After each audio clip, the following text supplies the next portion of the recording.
We welcome you back in our studio. Tim Howard, Robbie Earle, Rebecca Lowe, Liverpool.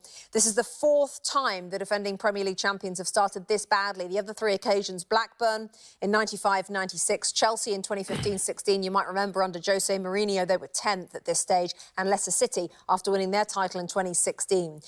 We maybe didn't expect them to do as well, Robbie, as last season, but we didn't expect this. No. Without doubt. That's probably Arne Slot's worst day in charge of Liverpool Football Club backs. To lose 3-0 away at Manchester City is one thing. To lose 3-0 at home to Nottingham Forest is another.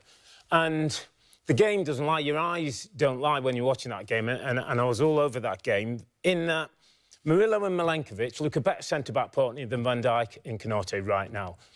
Dominic Szoboszlai playing at right-back is a waste because they need his energy and his ability in midfield. Alexander Isak has 2 touches of the ball in the opposition's box. 1 shot, none on target. The numbers that are just not good enough. And when a team don't play transition for Liverpool, so the ball's turning over in this space in behind, they're struggling to break teams down. That's about as bad as it could have got for Arne Slot today. On a day when we talked about them maybe being part of a title race, we're now looking at them being in the bottom half of the table, probably struggling to get in Europe. We have to always, with Liverpool this season, talk about what happened in the summer and the loss of Diogo Jota. That, of course, has had a huge effect. And Andy Robinson was even talking about it this week while away on international duty. But you also have to look at the money they've spent and the number of players, top-quality players that they've brought in that haven't done it. So where do you think now the onus lies? On Arne Slot. Simple as that. When I think about Liverpool Football Club, and I know them very well from all of my time on the teams that I played with, I've never seen them this short on confidence. Like as a group, that's the one thing they don't do. Sometimes they don't recruit right, that's all fine. They're never short on confidence.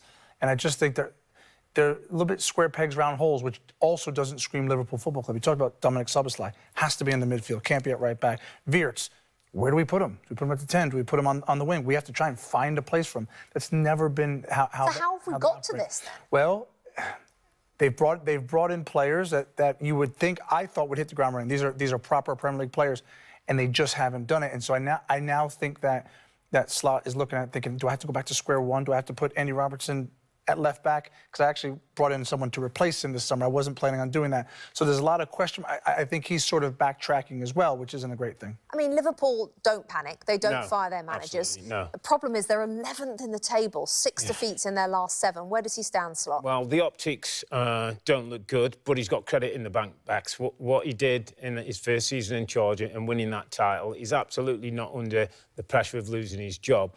But he's got to start to turn things around quickly. And when you spend record fees on a striker who doesn't even have a shot on target, the manager's under pressure to work this out. Yeah, Isak had just 15 touches all game and was replaced midway through the second half. Hi there, I'm Rebecca Lowe, studio host of NBC's coverage of the Premier League. Don't forget to hit subscribe to watch more videos all season long. And for even more Premier League content, from original series to live matches, head over to Peacock.